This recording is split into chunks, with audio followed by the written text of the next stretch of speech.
Wednesday, everyone. My name is Rod. I'm the organizing director for Abundant Housing LA. We are a 501c3 nonprofit advocacy and education organization focused on the benefits of more housing as it relates to livability, affordability, and sustainability. And I want to thank both the panelists who I'll be introducing, as well as everyone in attendance tonight for coming out to learn more about a very important uh, plan that is happening within not only the city of LA, but within cities actually around the state of California concurrently. And that's the housing element.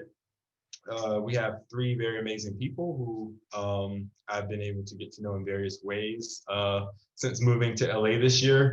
So I'll just introduce both of those folks, or all three of those folks, excuse me, and then we can get started. Just so folks know, if at any point in time during this presentation you have questions, we'll take them at the end, but you can feel free to submit them in the Q&A. And then I believe the chat function is disabled on the other end, but we'll also be dropping links and resources to things in the chat throughout the meeting. So with that being said, I'll just go ahead and introduce everyone. First up, we have Leonora Kamner. She is the executive director for Abundant Housing. And she leads this organization in our day-to-day operating and helping build the broader support needed for our growing volunteer list and helping us support building new housing. She's a big believer in RENA, the housing element process, and the need to create more affordable housing subsidies. Next up, we have Dario Alvarez, and he is the founder and president of Pacific Urbanism, a Los Angeles-based policy, research-oriented community planning and urban design forum.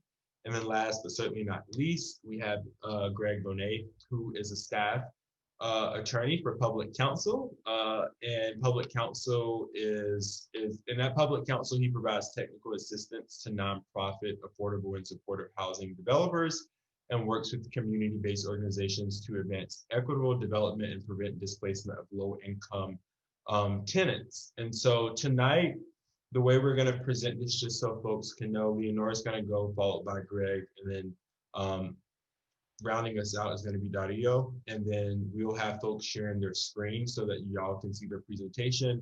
And we'll make sure to make these resources available for you afterwards. I believe y'all have screen share capabilities. And if so, I'll let Leonora kick it off.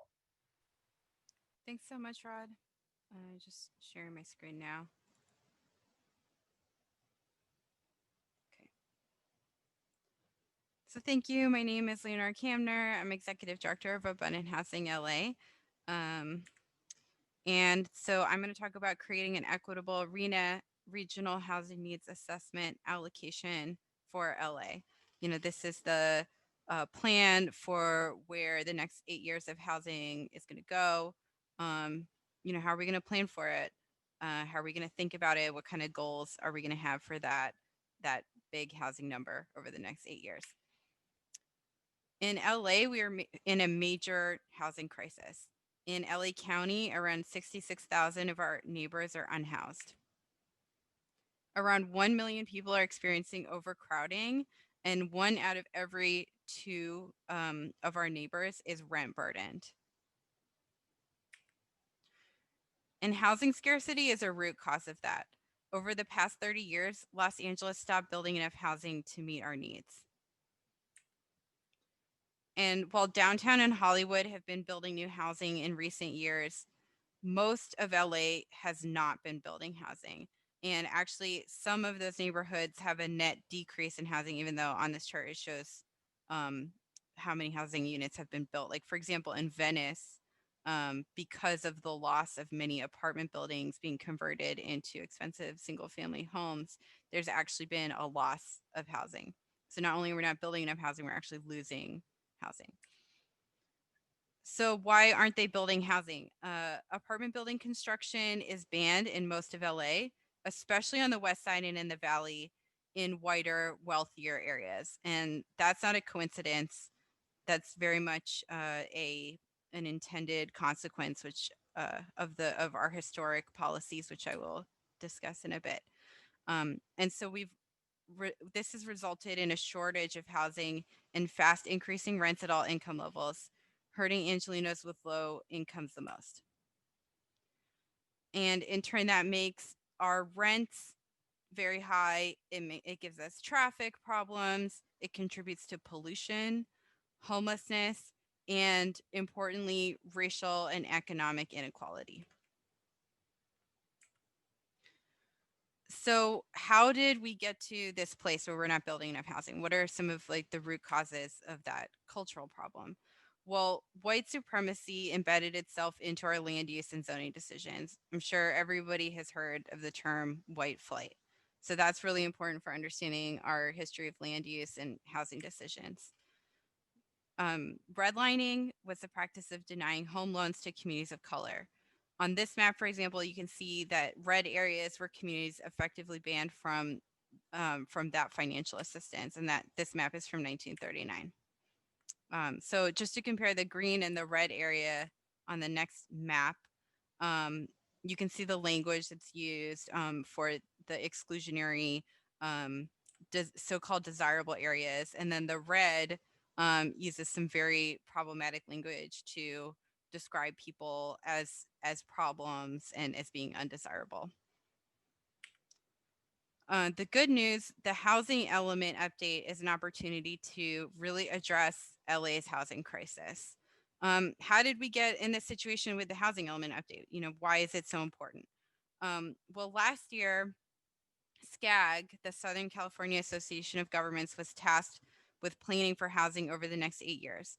And originally, they wanted only 430,000 homes for the region, which is far too low given that in LA County, we have a shortage of over 500,000 homes just at the lower income level. So 430,000 homes for the entire region for the next 8 years was drastically out of scale.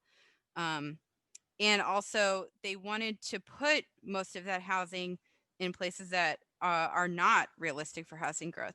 So, for example, their original plan, they wanted to put 15,000 units in Coachella Valley and only 1,300 units in Beverly Hills.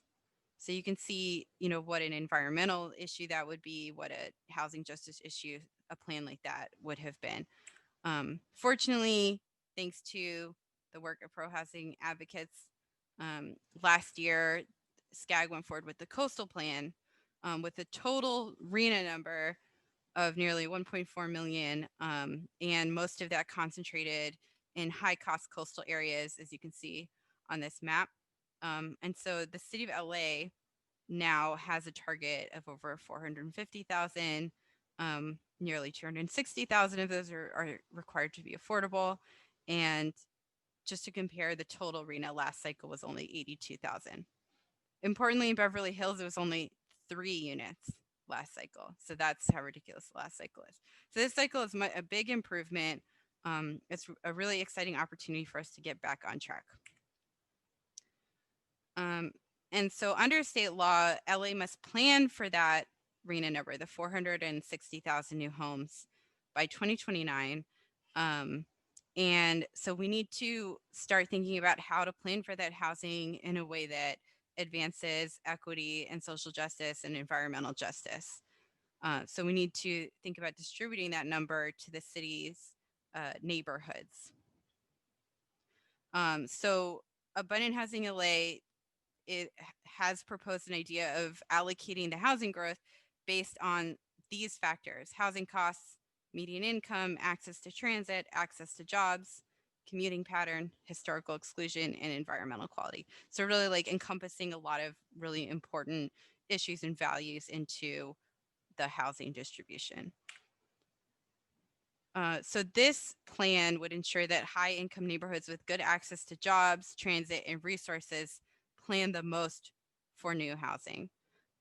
So instead of the current status quo in LA, which is that most of LA doesn't build housing and only a few areas are targeted for housing growth and new residents, instead we really plan it more equitably. And you can see that the higher cost, job rich, high demand areas on the west side actually get a higher amount of housing.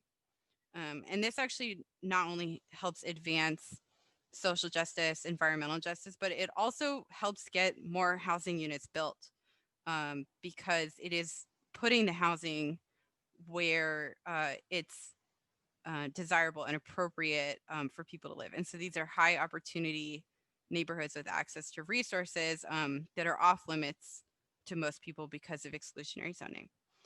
So the idea here is really like opening them up and allowing people to choose to live in those areas if they do want to. So this plan would provide housing opportunities citywide for lower income Angelinos and people experiencing homelessness. And here's an example of a project from Venice Community Housing, the Lincoln Apartments, which Abundant Housing LA advocated for earlier. Thanks to our organizing director, Rod, for leading that effort. And so that's an example of 40 new supportive housing units in Venice. But really, we need a ton of this at a much higher scale to make the RENA real. The housing distribution plan, this idea of an equitable RENA distribution, also addresses the root cause of displacement, the refusal of high cost areas to allow more housing. And so here's an example of my home city, Santa Monica, which is a very high cost place to live, which also has very exclusionary land use and zoning. So I think more than 50% of our residential area is zoned exclusively for single family housing, the most expensive possible of all housing. And so I also want to talk about why this matters for climate change. So as you can see from this chart, the world has a very, very dramatic issue coming up, which is the need to drastically reduce CO2 emissions in the coming decades. And so why does this relate to housing? The reason is that for example, in California, the biggest contributor to greenhouse gas emissions is transportation, and that's mostly cars. So the issue of cars is a huge contributor to climate change, and that is connected to our land use and housing decisions. To illustrate how these things kind of relate together, I'm going to use a personal story. So I have a friend in Santa Monica. He used to live in Santa Monica and work here, but he was no longer able to afford a home here because of the issue of us having housing scarcity and the cost of housing going up every year. So he was forced to go find a cheaper place to live. And so the only place like that really met his needs in terms of housing and affordability was Lancaster. So he moved all the way from Santa Monica to Lancaster, but he still works here. So every day he does that commute. That's over 2 hours every direction. That's time he doesn't spend with his family.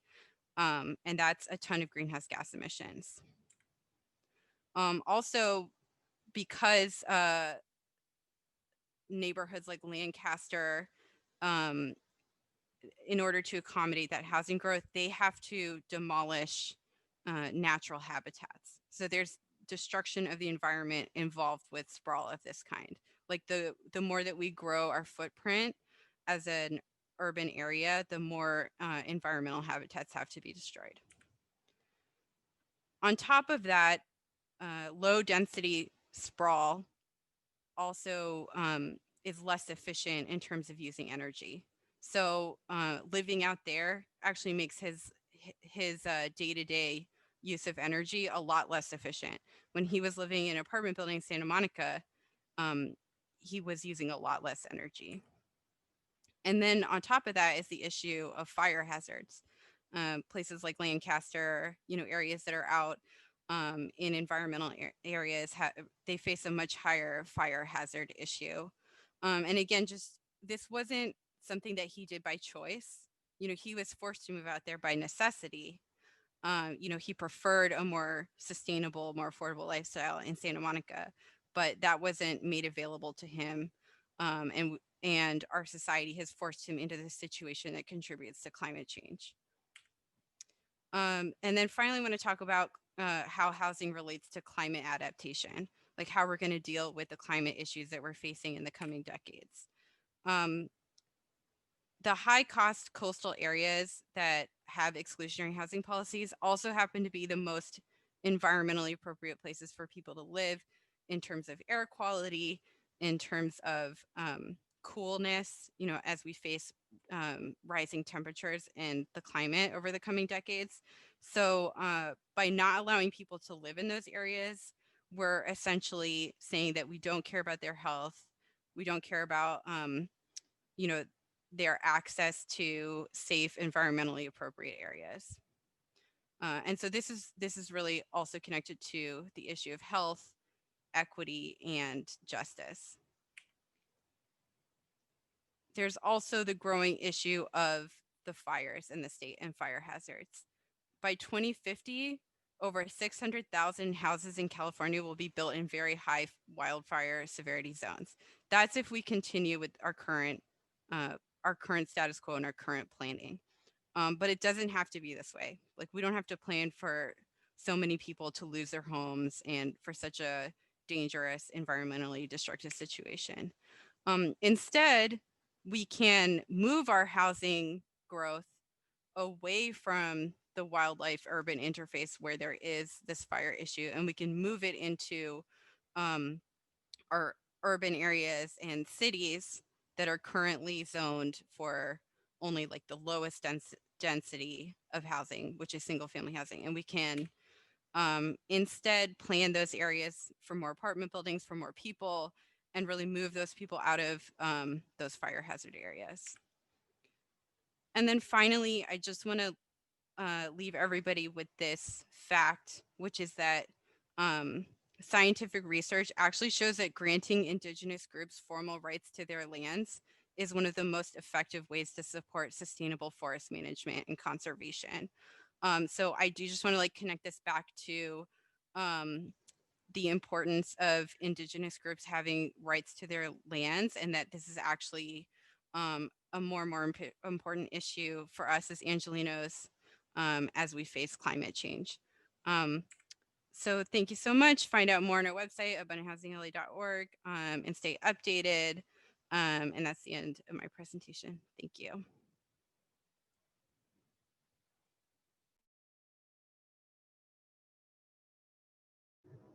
Perfect. Thank you so much, Leonora, for presenting. I hope everyone found the information very useful. It's really exciting to see what people are doing what organizations who are working with the community are doing to begin thinking about this and what we can be doing to start advocating, and how that's connected to a lot of other issues that people wouldn't necessarily associate, such as health or climate change, or even working with our Indigenous communities as it relates to land. And so with that being said, I'm going to turn it over to our next presenter, Greg, to let him talk about what he and folks with ACT LA are doing as it relates to the housing element. And I'll make you the spotlight right now. Perfect. Great, thank you. And I will share my screen. Let's see. This works.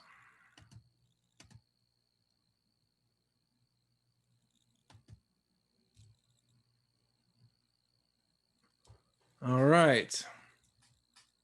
Okay, hopefully folks can see that.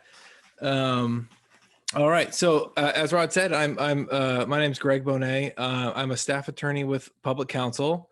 Public Counsel, and I work specifically in the Community Development Project. So we take a sort of like a community lawyering approach to our work. We try to support community-based organizations, working coalitions like ACT LA that have strong representation from community groups, and sort of listen to the priorities of those groups and the experiences of their membership, and try to support their advocacy. All right, so I think I'm gonna kind of pick up where Leonora sort of left off, and maybe try to offer I guess what I would take as more of a complementary, holistic view about all the other policies and considerations that would need to go along with an ambitious plan to increase housing production. If we're really going to further equity, address racial segregation and racial disparities in housing. Production will be a piece of that, but it really needs to be guided by strong equity policies and just go lockstep with policies that protect tenants, that produce affordable housing, and that will stop displacement of lower income communities. So to sort of just zoom out a little bit and give some background on what the housing element update is, I guess from a legal perspective. This is the opportunity to plan for our housing growth for the next 8 years. What it is, it's an element of the city's general plan. The general plan is sometimes referred to as sort of the constitution, a city's constitution for development. Development decisions need to be consistent with the general plan, and the general plan needs to be internally consistent. So the housing element is one of those elements. The housing element update, usually it looks back to the past housing element to see what the progress was on the goals from the prior housing element. It includes an assessment of housing needs, part of which is that RHNA number that Leonora talked about, but it will also get into greater detail about the specific needs of the community.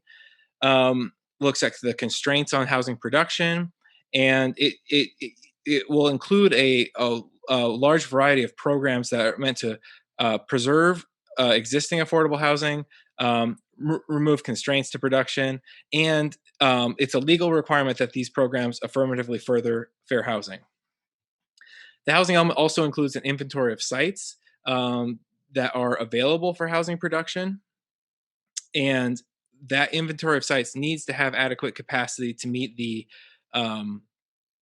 state identified RHNA, or if there isn't currently adequate capacity, it needs to have a program to rezone those sites so that there would be adequate capacity. And then just again, since the housing element is part of the general plan, future developments, future land use decisions by the city would need to be consistent with the housing element. And that would be anything from like an individual project would need to be consistent with the housing element, but so would like a community plan update. The community plans are also part of the general plan, but even though they're all part of the general plan, they need to have what's called horizontal consistency. So the housing update is important for many different things, and sort of guiding the city's future production of housing is certainly one of them. But so in addition to those just identifying sites and figuring out where is the housing going to go, housing element has a lot of programs and policies. ACT LA recently submitted a pretty comprehensive list of sort of detailed recommendations about what should be in those policies. And just to give you a sense of what you can tackle in a housing element update, the programs and policies we recommended, it was everything from, preserving affordable and rent stabilized housing, strengthening tenant protections, investing in social housing, community land trusts, strategic land acquisition by the city, increasing the supply of deeply affordable housing, and then issues around environmental justice, climate resilience, as well as like community participation in the planning process. So this is just to give you a sense of sort of the breadth and really the depth and specificity that that the housing element covers. Just for some examples, what I mean when I'm saying like, oh, it should have programs to preserve affordable and rent stabilized housing. We're asking that there be a program in the housing element that explicitly limits the demolition of housing and condominium conversions, so that there's an annual allowance per community plan area. That we're asking that there be a strict replacement requirement, so that any new housing would have to replace any housing that was demolished, whether that was rent stabilized housing, whether that was like covenanted affordable housing, or if it was just housing occupied by lower income tenants. There should be a 1-for-1 replacement requirement. This is something that you can move forward in the housing element. And we also want the city to sort of monitor the supply of affordable and rent stabilized housing for whole community areas. If this is something that should be tracked, and then if the amount of if there's a decrease detected, a plan should be put in place to recover those lost units. Some examples of how we're asking for programs to strengthen tenant protections in the housing elements. The city could sort of get the ball rolling on a codified right to counsel in eviction proceedings. Right now, tenants do not have a right to an attorney, the right to a government appointed attorney in an eviction proceeding. An unrepresented tenant is almost certainly to lose. Eviction law is a very complicated area of law, and landlords almost always have attorneys. Tenants often don't. So we're asking that there be a program in the housing element to codify a right to counsel. And the city's rent stabilization ordinance should be strengthened, and there could be a program in the housing element that could begin to implement that. Right now in low inflation conditions, the allowable rent increase exceeds inflation, and that's even more so in buildings that are master metered. Those buildings get even larger rent increases. So allowing rent increases that significantly exceed inflation is just sort of a recipe for indirect displacement in areas where rents are rising. Those tenants can be priced out quickly if the rents are increasing significantly faster than wages. The housing element, as part of a holistic vision for housing in the city and future housing growth, should include these sorts of programs. We also want programs that would expand, that would essentially begin a strategic acquisition strategy, so that the city could buy land in order to facilitate affordable housing and social housing. Potentially expand the stock of publicly owned housing, or expand the stock of housing that's in community land trusts. Acquisition is one way to help projects move more quickly, and I think it's been an underutilized tool. We're also calling for a citywide inclusionary zoning requirement. It's important that we build more housing, but the challenge with new market rate housing is that it's brand new. It's nice high quality housing. That means the rents are high. That means a lot of folks can't afford brand new housing. An inclusionary requirement would ensure that a portion of those units would be at an affordable rent, and the housing element could move such a policy forward. So that's just sort of an overview of the and I think I touched on maybe 5 or 6 here. The Act LA letters probably spells out another 24 such policies. And these are the sorts of things that would complement a plan to significantly increase housing production, and to make sure that plans to significantly increase housing production don't cause harm, by just demolishing units, by displacing tenants. But in addition to the programs and policies that I was just talking about, another part of the housing element is this inventory of sites, where the city identifies, okay, we have a legal obligation to zone for 400 plus thousand new units. Where are the sites going to be that will accommodate that housing? That needs to be spelled out in an inventory of sites that gets into a parcel by parcel analysis of where can the city accommodate new housing. And if the inventory of sites that the city puts together doesn't have the capacity to meet that RHNA number, then the housing element needs to include a program that would rezone those sites so that it can meet, so they would have adequate capacity. So that in some ways, this can be where the rubber meets the road in terms of potentially requiring rezoning. So just some thoughts on how that could be done equitably, and how that could be done in a way that didn't cause harm to existing tenants or cause harm to existing communities. I think a clear prerequisite for planning for significant new housing growth is to have a citywide replacement requirement for all affordable units, RSO units, or units occupied by lower income tenants. So any project that's going to demolish an affordable unit, an RSO unit, or a unit occupied by low income tenants should be required to replace at least as many units as it demolished. I mean, otherwise you can have new housing destroying affordable housing, and the new housing, it could be well outside the reach of most tenants. We can lose affordable housing if we don't have this sort of policy. But I think that's just sort of a prerequisite, and that a lot more that is needed. I do agree with what Leonora is saying, in that we should be skewing the new production towards the higher income neighborhoods, historically exclusionary neighborhoods. I think even beyond the neighborhood level, even at the census tract level, new housing should overwhelmingly be built in those areas, the higher income neighborhoods and higher opportunity census tracts.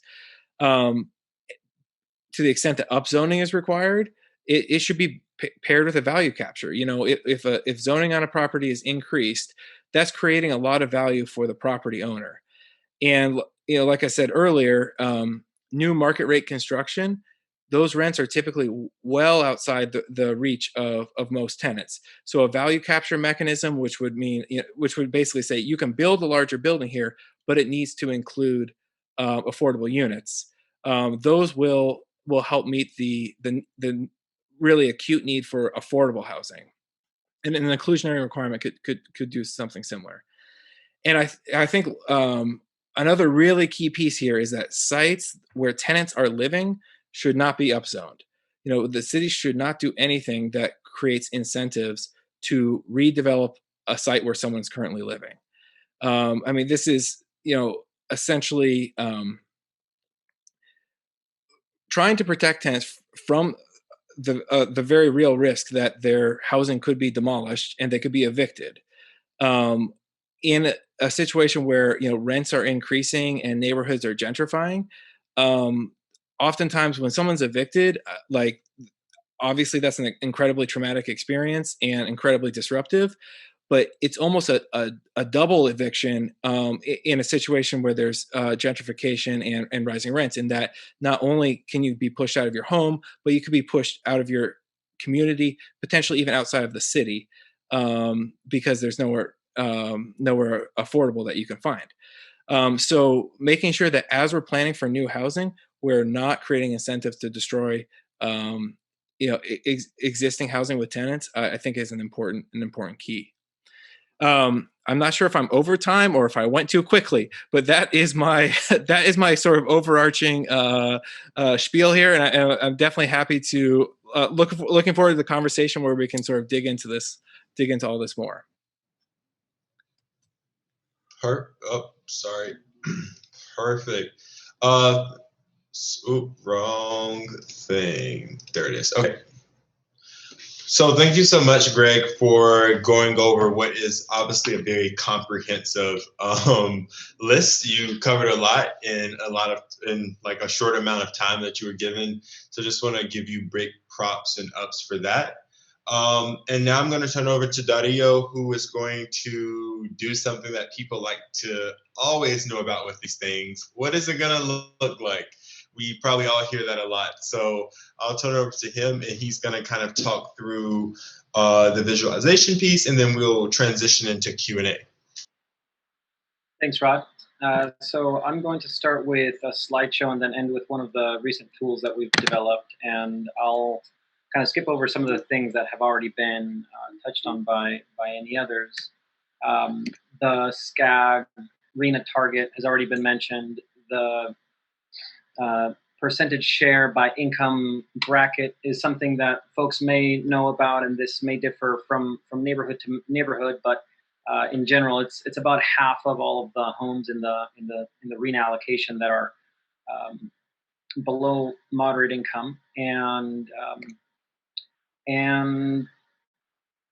as we know, the FAIR plan is a method to fairly allocate this citywide target to the different neighborhoods. And I'm just going to contrast this for a moment with what we've perceived to be the city of LA's focus, or the Department of City Planning's, or some of the folks within the organization's focus on transit-oriented communities and the high-quality transit areas. So this is a map of the high-quality transit areas or transit-oriented communities in the city of Los Angeles, which in principle is the right thing to do, is attempting to incentivize housing production near centers of transit. It's all a good thing. However, we've been digging into the numbers, and there are some key limitations to this, and we'll use Venice as one of the case studies. This is the Venice community plan area, and these kind of concentric rings are these bonus tiers where production is incentivized. As a way to kind of provide a little bit more information and really bring it to a tangible place, end with some images to make this really tangible. We've developed a typology of building types that relates to cost of construction and other values, but it's visualized here. So you've got from single-family dwellings all the way up to buildings that have 100 or more units. And for Venice, the number in this bar graph down below is the value of dwelling units per acre. So this is this value of density, which is a fairly abstract term for most folks, even folks who are trained in planning. When we talk about 10, 20, or 30 dwelling units per acre, what building type we're really referring to is sometimes the connection is not there. So this is one empirical way to look at density. And you can see that, for example, single-family dwellings in Venice, when you divide the total number of units by the square footage of the parcels that they are actually placed on, that's 10 dwelling units per acre. 2 to 4 unit buildings, duplexes to 4s, are 25 dwelling units per acre. 5 to 9 is 46 dwelling units per acre. And so forth and so on. I'll mention that because I think it's important. This is a fairly low density. And I think it's worth noting that policy discussions around density have really narrowed to a focus on 10, 20, and 30, where 30 is spoken of as high density and considered lower income or below moderate income. 30 dwelling units per acre is still relatively low density. Just by comparison and anecdotally, I lived in a 24-unit building on a 9,000 square foot lot in Little Italy in San Diego. And if you were to translate that to an acre of land, that would be 150 dwelling units per acre. Low-rise wood frame construction. So once again, the values for Los Angeles are relatively low density.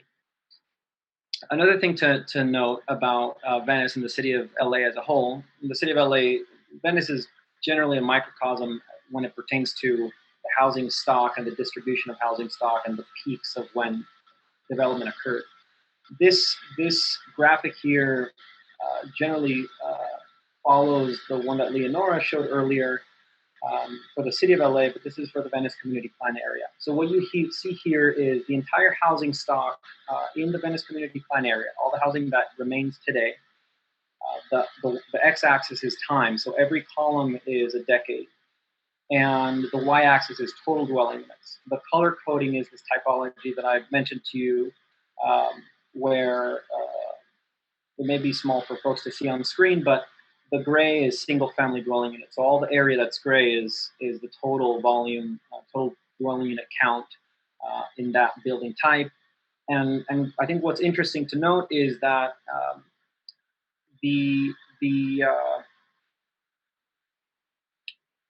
as we come, past the 70s, when the community plans were developed and AB 283 resulted in the lawsuit where the city of Los Angeles had to bring the zoning code into conformance with the community plans, and all of these downzoning efforts that Greg Morrow describes in his dissertation, you begin to see this decline in production and a dominance in the supply of dwelling units by the larger and larger building types.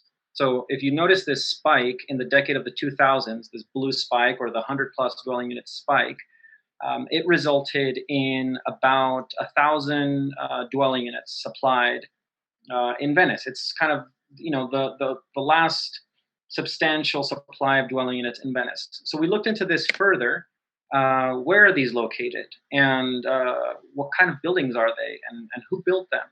And so we found that in the decade of the 2000s, those 1,000 or so dwelling units really came from 5 projects, and it was really by just 2 developers. And that's fine, supply is good. The built environment may, jive with some people more than with others. But I think what's important to note is that this really results in a consolidation of capital into the hands of fewer, which once again, if it's a product of competition in the market is one thing, but when it's a result of public policies, it begins to raise questions of whether the policies are picking winners and losers. So to bring it full circle back to this TOC-dominated effort to supply housing, it's really limiting the supply of housing to only buildings of this scale, of this type, and only those builders who are able to provide this, and really doesn't allow for opportunities like infill housing and conserving the character of neighborhoods, sites that are significant to neighborhoods, or really community land trusts or interesting things like that. So more recently, we've been looking at production, and again, I think it's really important to note that the Department of City Planning publishes production rates operationalized as entitlement requests or building permit requests, which is not the same as dwelling units offloaded onto the market, and that is significant because for several reasons. One is the magnitude of increase in the supply of housing from now to reach the target is being scaled or gauged as less than what actually needs to be increased. So this graph here shows from 2013 through 2019 for the city of Los Angeles, the same typology, the color coding in these building types. And what we've done here in the dashed line is we're accounting for loss through either conversion or demolition. So we can see that in 2019, in the city of Los Angeles, there was only a supply of 8,000 dwelling units. If we take that 455,000 number and divide it by 8, it's somewhere close to 57,000 dwelling units. So there needs to be an increase of about 7 times the current production in order to arrive at that target. And because production is being dominated by this larger building type, which is slower to build, slower to offload onto the market, fewer people can participate, fewer firms can participate, it's more difficult to scale, and also, as I mentioned, is a sort of policy of picking winners and losers. We've done the same analysis for strictly the areas that are currently inside of the TOC zones. And I think it's really striking that if you note, I'll go back one slide.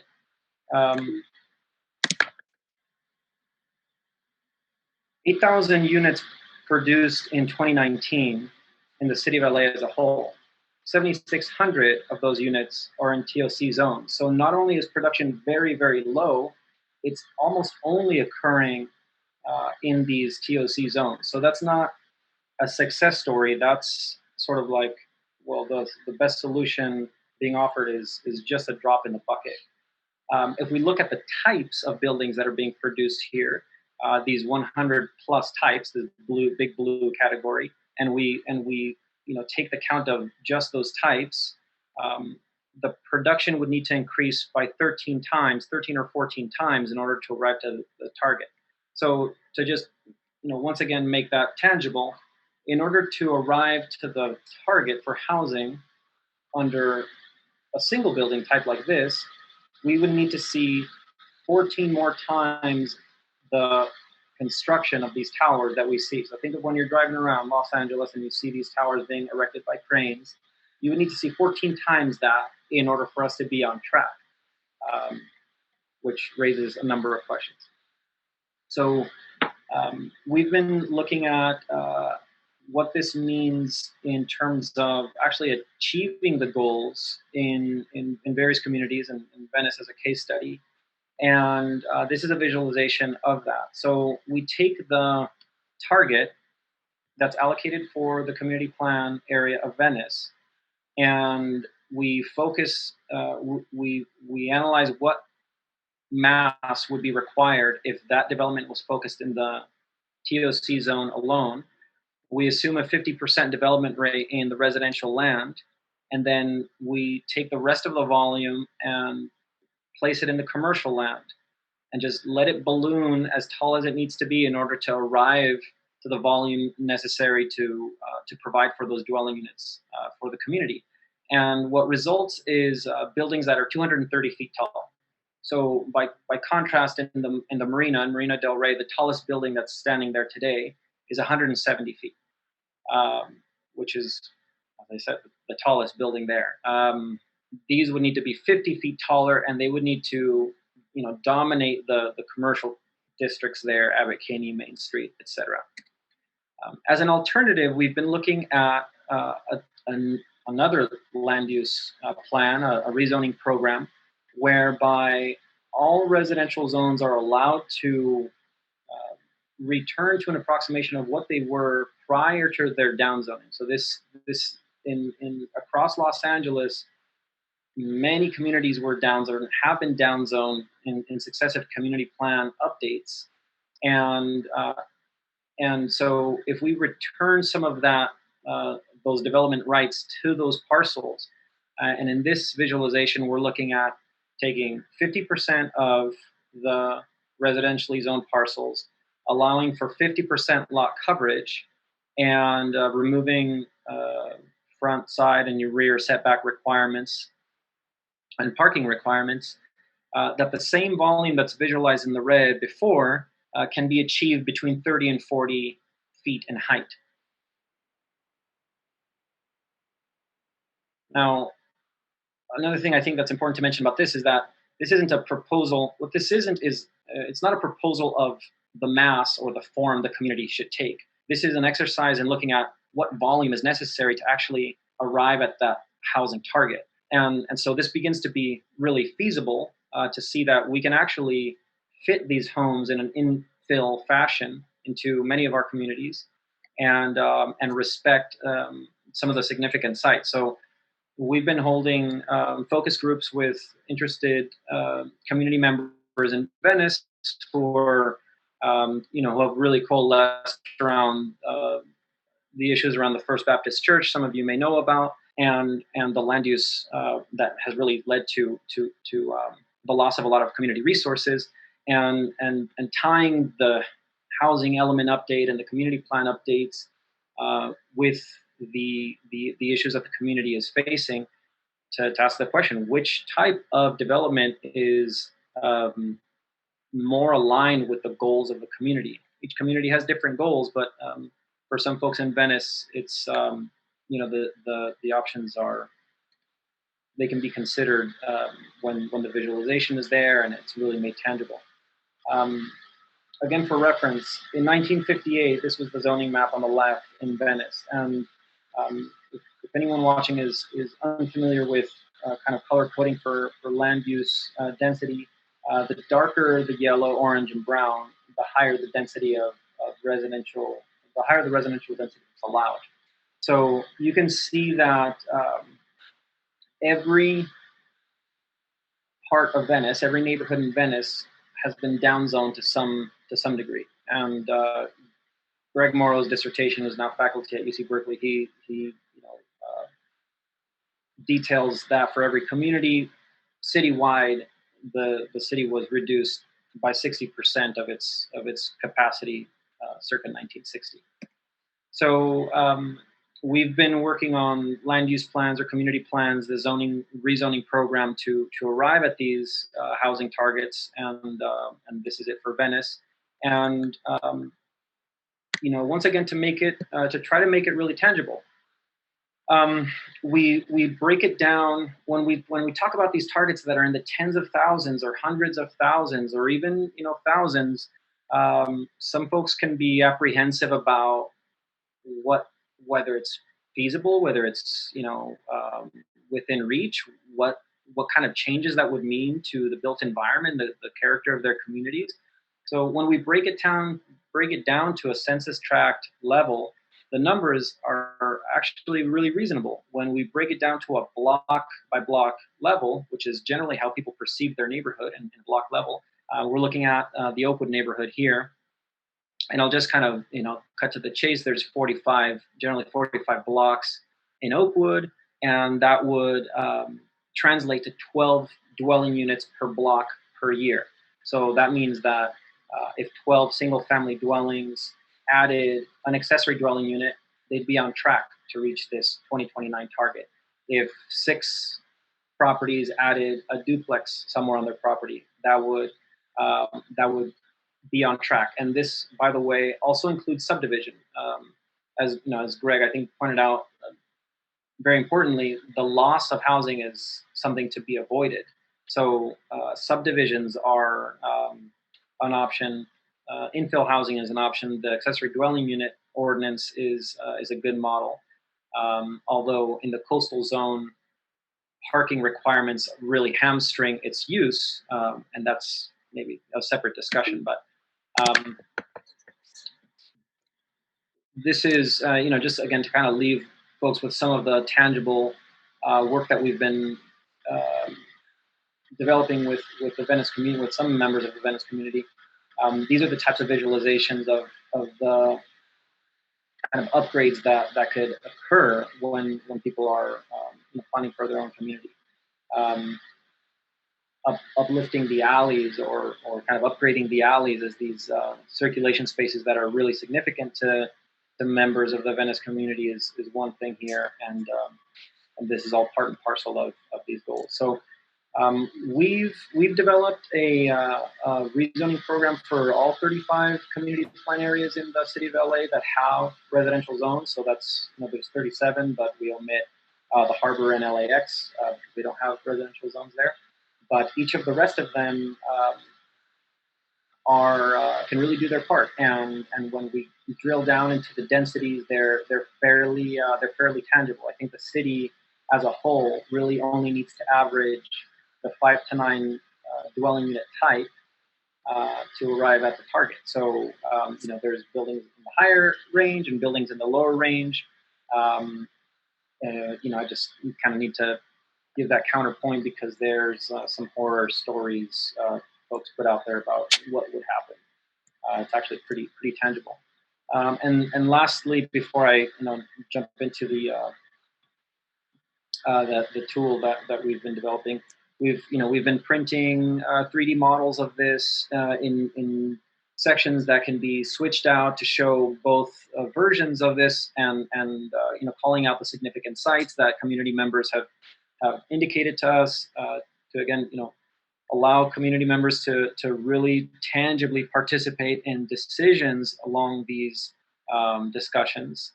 And we've found that once it's really kind of rooted in the buildings that folks recognize and live in, that the conversations become rooted in their neighborhoods and become fruitful.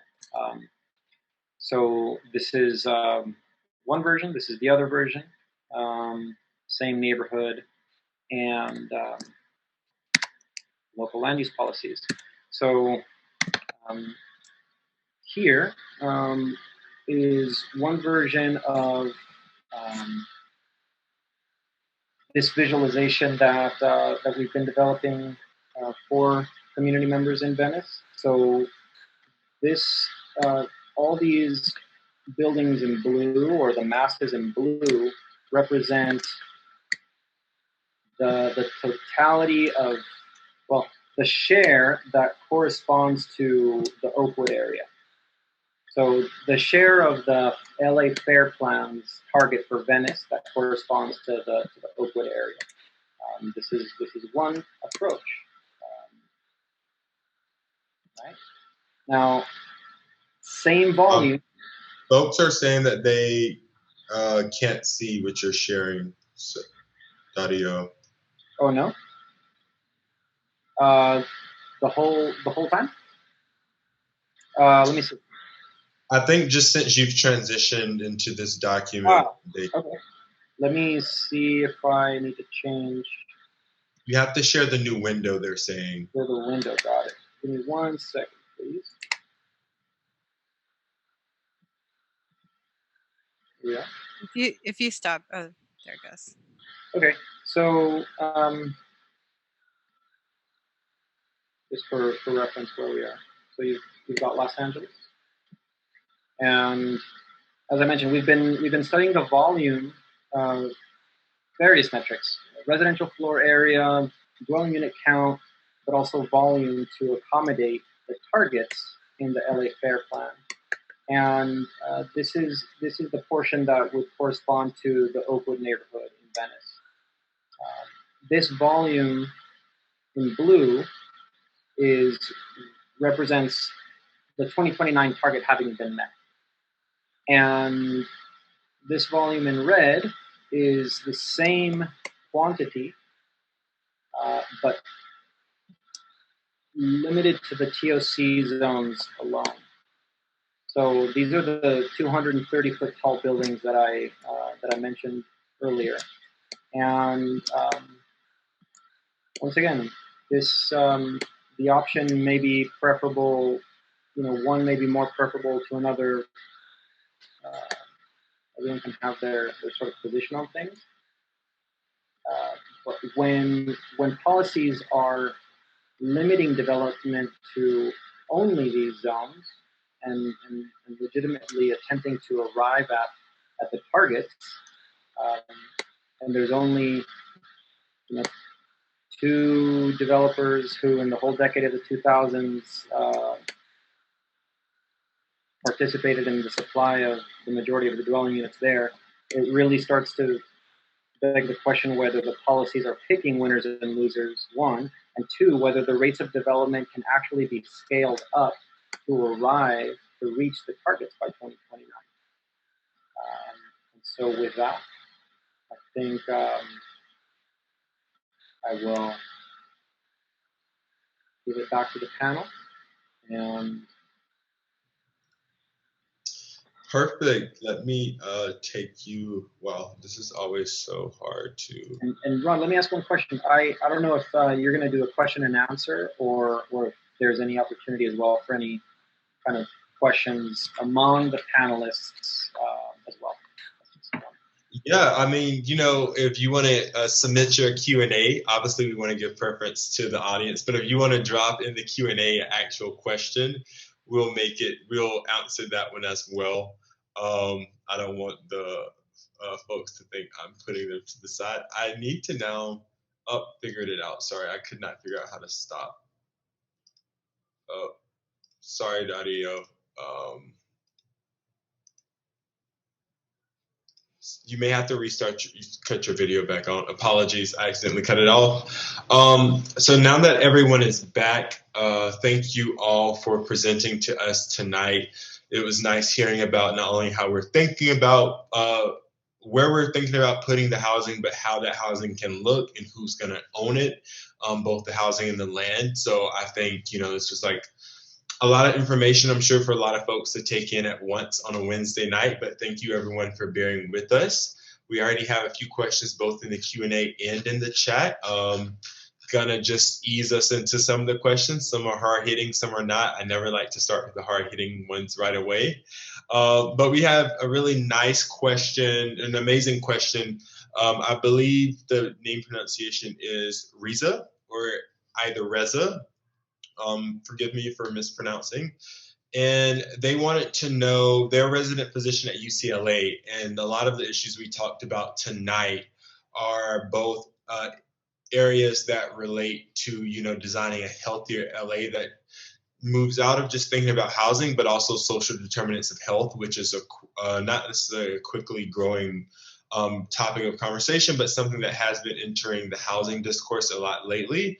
And they wanted to know what MDs and DOs, shout out to DOs, and thank you for mentioning them, what folks who are in the medical field can do to get involved in efforts like this to help advocate for a healthier LA, where social determinants of health as a whole cease to exist, or the inequities cease to exist, I should say.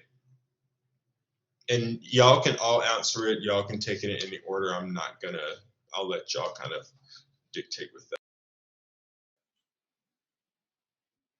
I can take a stab at this. Thank you, Rod. I think that's a really great question. I think there's so much that people who work in the healthcare field can do to support housing. I think just at the very basic level, just communicating to the public about how important housing is for health, and how important it is for unhoused people to be able to access permanent supportive housing. So I just think those messages are so important to raise broader awareness about, and to make that housing and health connection. I think, just to go back to the example from my presentation of Venice, the Venice Community Housing Project, which was supportive housing for homeless people. I think people who work in the healthcare field can show up for projects like that receive so much like NIMBY, not in my backyard community backlash, and having someone there saying this is what we need for healthier communities, I think would go a long way and has a lot of power and sway in these communities. So I really encourage people who work in healthcare to get involved with this, and to get involved with here's my cat, sorry. Get involved with local hearings, like local opportunities to support housing. And definitely, just if I could plug Abundant Housing LA for a second, if you sign up for our emails, we can help connect you with those opportunities. So if you want to just sign up for those or reach out to Rod, our organizing director, he can help provide opportunities for you to make an impact on that local level. So thank you for that question.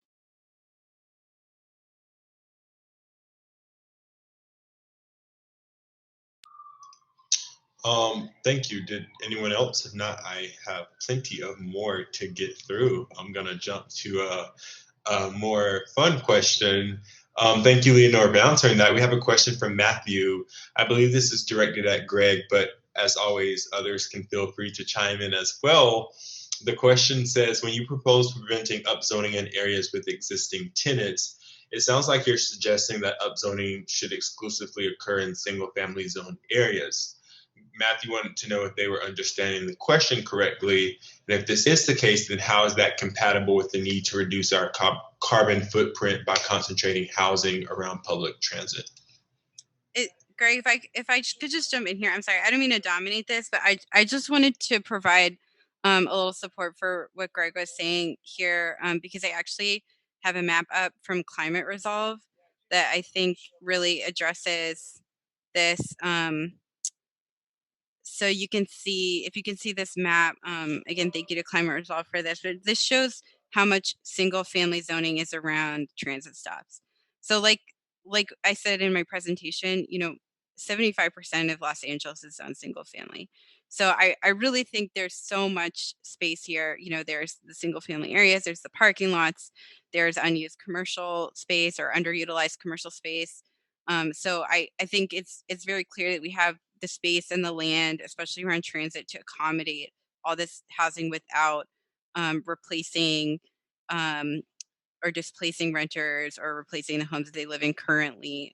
So we should really, like, before we don't even have to have that conversation, I think, because it's clear there's so much opportunity for the development near transit. So sorry, Greg, I didn't mean to speak for you, but I just wanted to share that map. No, thank. I'm glad you had that map handy. I think that illustrates that point well. And yeah, so I guess I think that was sort of one of the points I was going to make, is that there is a fair amount of owner occupied housing near transit. There are also a lot of commercially zoned parcels, parking lots. There are there's a lot of land in the city that tenants don't currently live on, and I think we could get there um, um, without needing to rezone sites that tenants live. So yeah, I guess I'll just leave it at that. Yeah.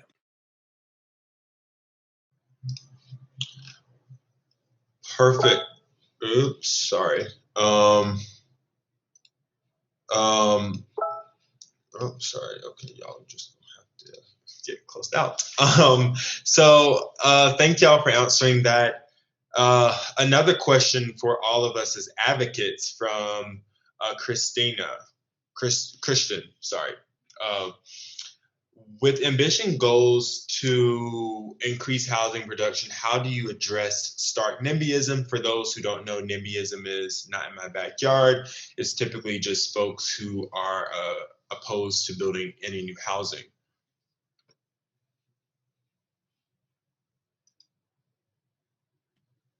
I guess this is a bit simplistic, but to some extent, the state has sort of made this decision already. Many of these state laws just require that the city accommodate the determined amount of housing. So to some extent, that's gonna take some power away from NIMBYs. It's to some extent the some of the big decisions have already been sort of laid out in state law.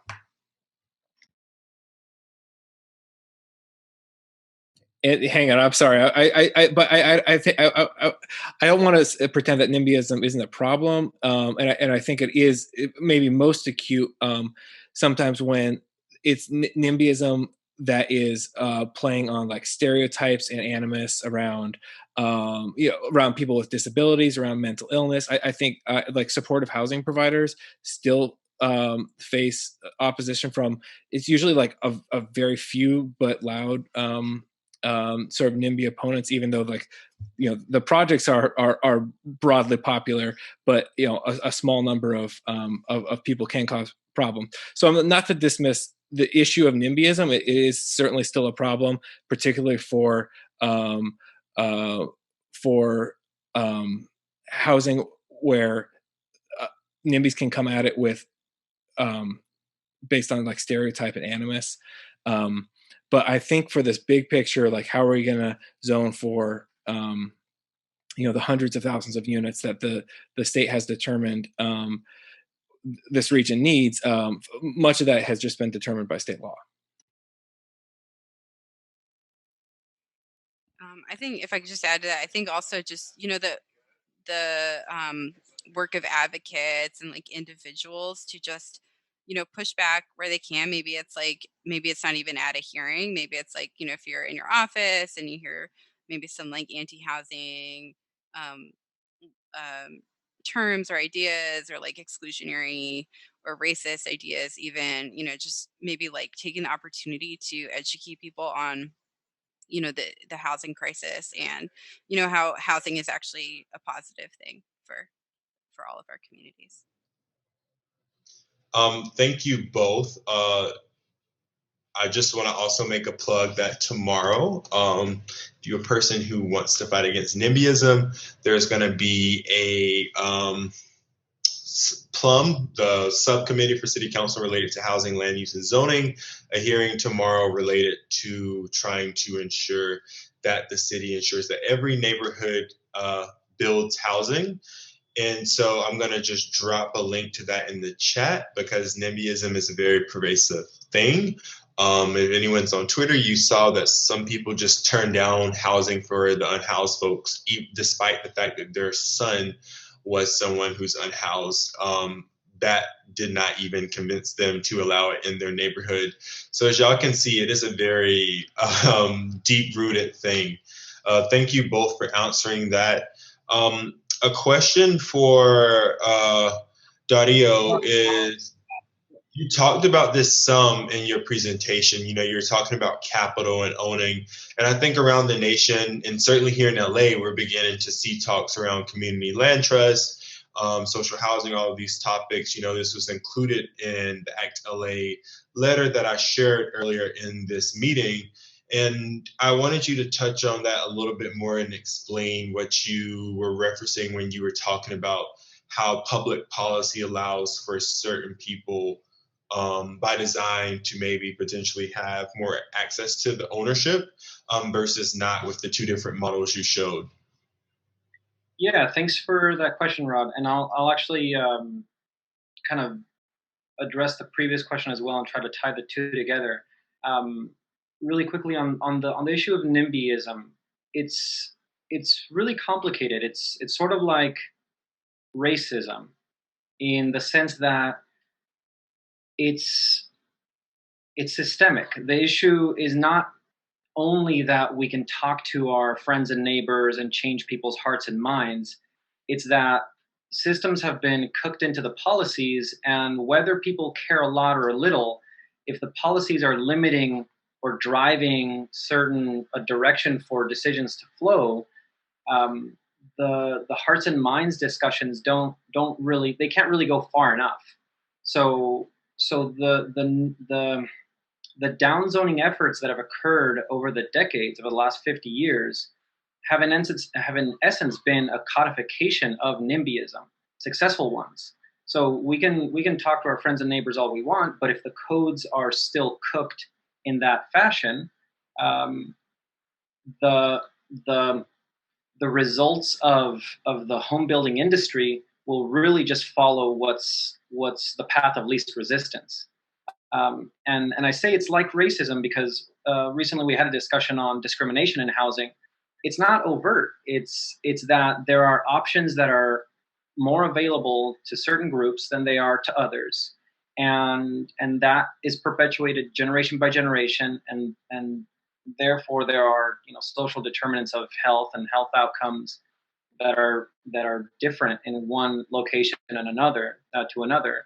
And there you have, your environmental justice issues. So, to the issue of who gets to own and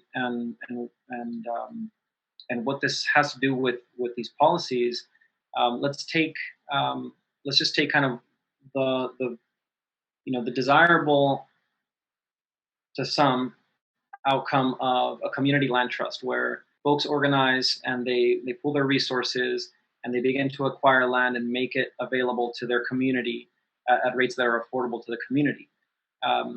If the policies are limiting development to the form that I showed in the photograph that requires land to be assembled into large swaths in order to have the volume of dwelling units in order for a profit to be made in commercial land, which is about 3 times more expensive than residential land, and then it's competing with rents for commercial, which are higher than for residential uses. There's this tension that exists, and projects need to be bigger and bigger and bigger for the profit margins to pencil out for the developers. So the owners of very, very large projects of that type aren't even very wealthy individuals. It's kind of portfolio investments. And all that is fine and good. It just limits and consolidates capital and resources into the hands of fewer. So, it begins to look like um, when the policies are crafted in order for that result to be the one that's going to occur, no matter what people do or say, it begins to seem like collusion in order to monopolize the market. Um, that's sort of the contemporary NIMBYism that we're facing. That's it. And then the sentiments, they kind of trickle down into regular conversations that folks have, um, and to just make it a little more complicated. Um, Even folks who are pro-housing then become anti-housing because they don't want these massive behemoths at times, and it's this false dichotomy. It's either not that, um, or that, right? And that's not the only option. There's this huge range of housing types that could be available that have really petered out from the housing supply graph that we showed as a result of these policies. So, Rod, I don't know if I answered your question directly or at all, but maybe you can bring me back home if I veered off too far. No. I think you answered it. I think it was, just a good history lesson too of folks of like, in the United States, it does seem like a lot of us are told you have two options, or you either have New York City or you have, your white picket fence. So I think just explaining and reminding folks of the context of the imagination, because one thing about the system we live in, it is very good at killing your imagination and you can't envision anything new. So thank you for sharing that. And that goes into another question from someone who, I guess these questions could kind of be answered twofold. Charlie wanted to know, is what we're talking about here tonight, does that necessarily lead to zoning changes? Or is this a two-phase fight where we first allocate the homes and then the zoning changes? And then that ties into the question that Dario posed to both Greg and Leonora is, as you're also doing that, how do you balance, the balance or the tension between the preservation and supply, and whether there ought to be home ownership rate objectives in communities, and how that relates to racial equity. So I say that because all of those, as we're talking about, those are two separate questions, but I'm sure if y'all want to touch on both, since they're kind of related, as we're making these zoning changes, they do have broader implications. You can, or you can choose to answer them separately. And if you ever need me to repeat either or, just let me know.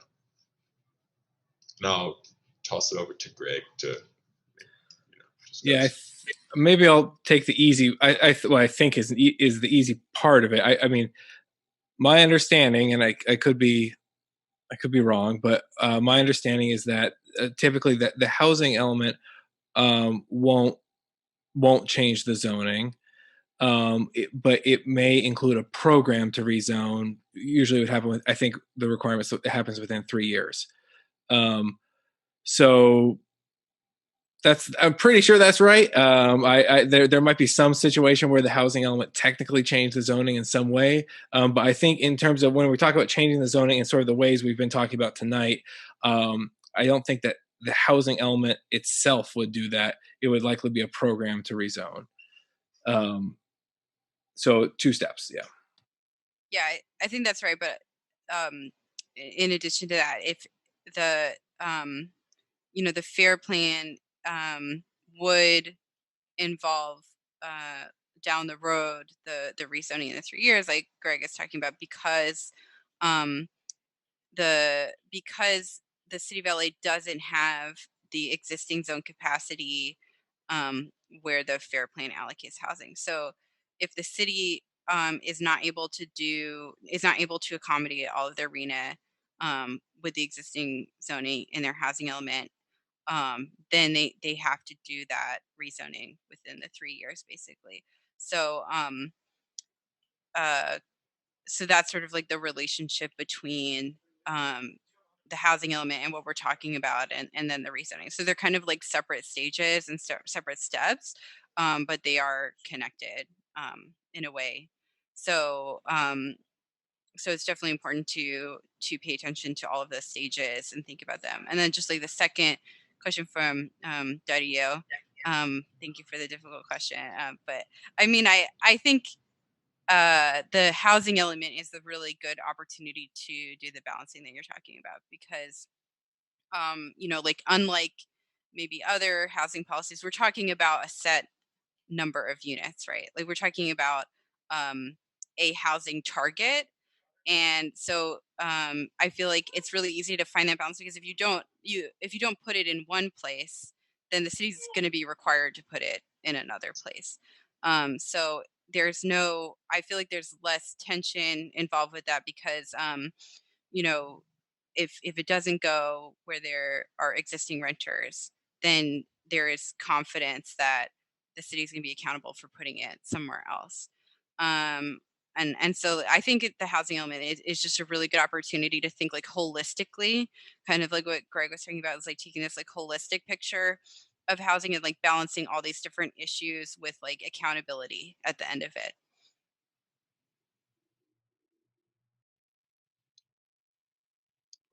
Perfect. Thank you. I'm going to also pull some of these questions from the chat. To There's a few more, but I at least like to pull some folks from the chat. So Nancy wanted to know if you could upzone on a site-by-site basis.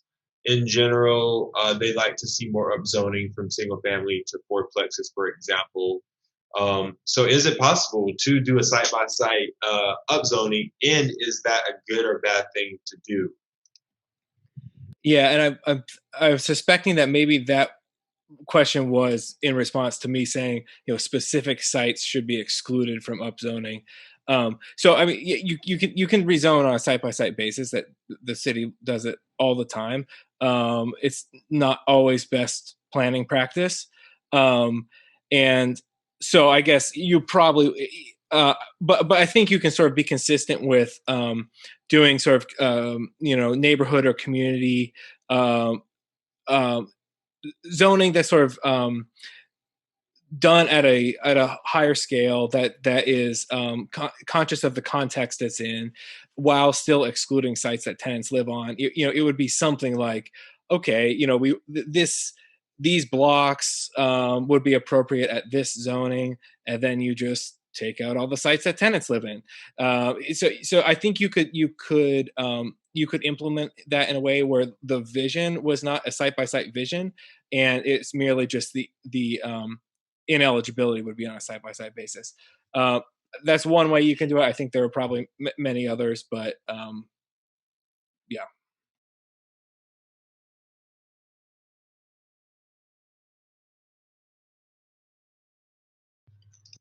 Perfect. Thank you. Wasn't sure if anyone else was going to say anything, but we are good on that. So I'll just give us two more questions because we're coming up here on the end of time. An anonymous person asks, can LA require affordable housing covenants for more than 55 years so we don't lose all this affordable housing in a generation? And just so folks, the backstory to that is that, typically with the way affordable housing is financed in this country, is usually for like a 30-year, at the federal level, there's about 30 years of guaranteed affordability.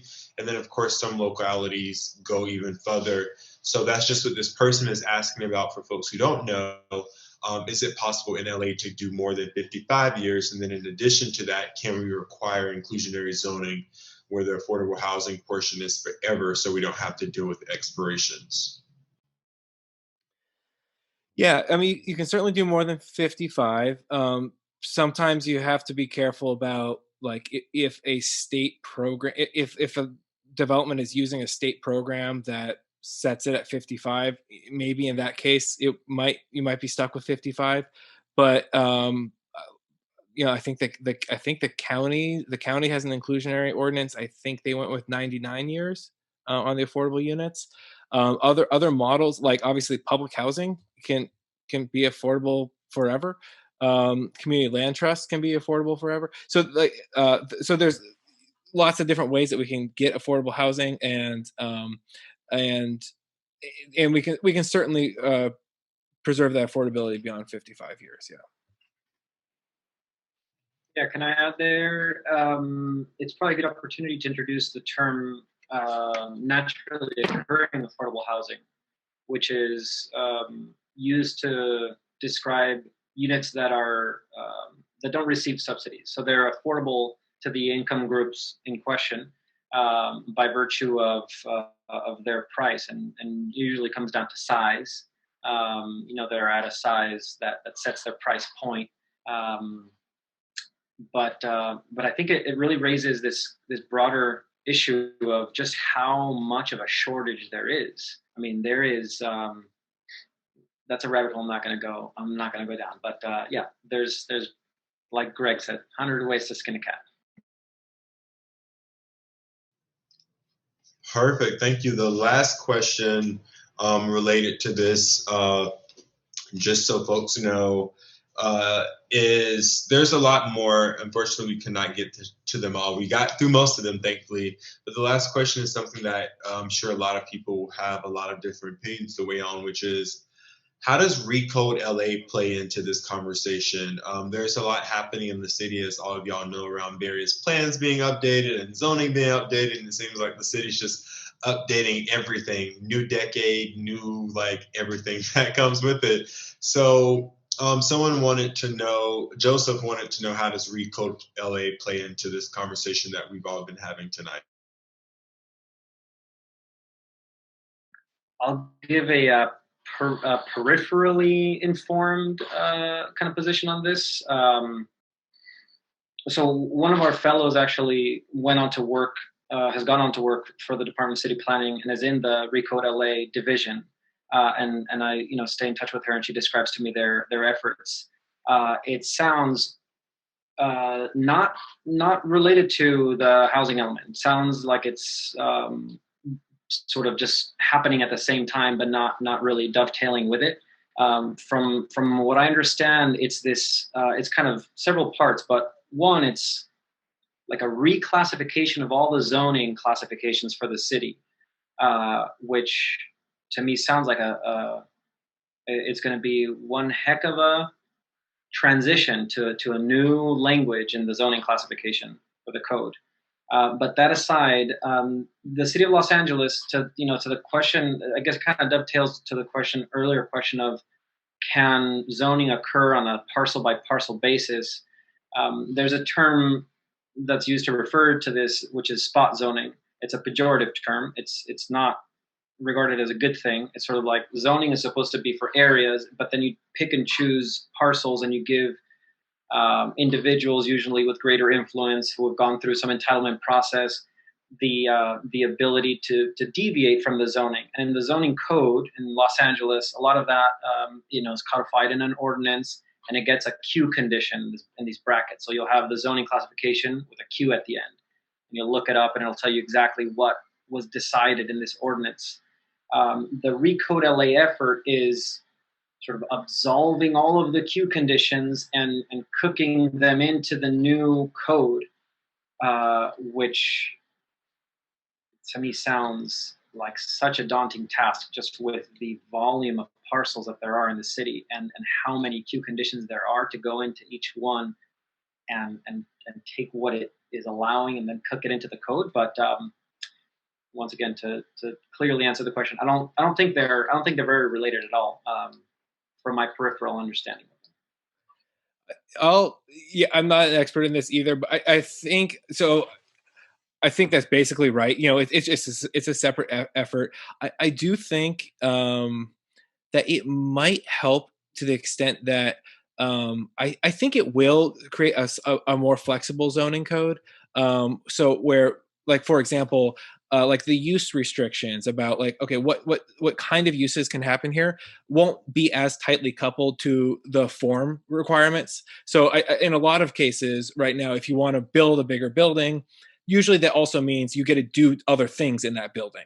Like the uses and the density kind of scale kind of often come together. Now, sometimes the way they get around that is they say, okay, we'll give you a more permissive zoning, and then we're going to add Q conditions. So it's really like you get part of it, but not all of it. I think Recode is supposed to allow greater flexibility. I think what that will mean is, if you think about like Dario's renderings about how there are just there are just dramatically different ways to get to a certain housing goal.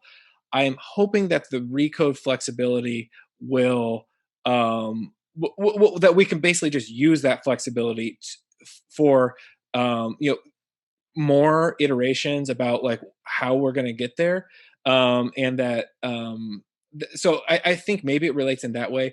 They're rolling out Recode first in the downtown community plan update, and they are trying to sort of bake in some community benefit policies into the zoning code there too. So I think that's also an exciting potential feature of Recode. We'll see how. I'm not sure to what extent that's going to happen outside of downtown LA. Hopefully it does, but that might be another way where we could get help us meet the actual affordability production through the zoning code. But those are my thoughts on that.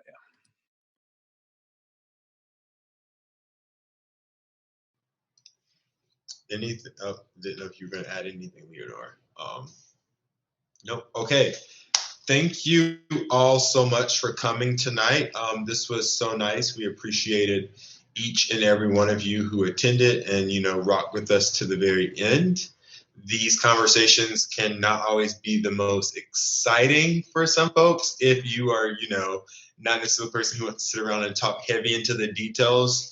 But I think as we've seen in 2020, they're very needed as we try, and especially moving into the next, hopefully, a brighter version of this new decade into the next year. We need people like each and every one of you who's attended to work and get involved with organizations like each and every one on this call right now, so that we can actually, move forward with getting everyone housed and changing the tide of where our city's currently headed. Because if you don't know, the city of LA leads the nation in both the housing and homelessness crisis. And that's something that I'm pretty sure all of us are in agreement on, that we're not proud of.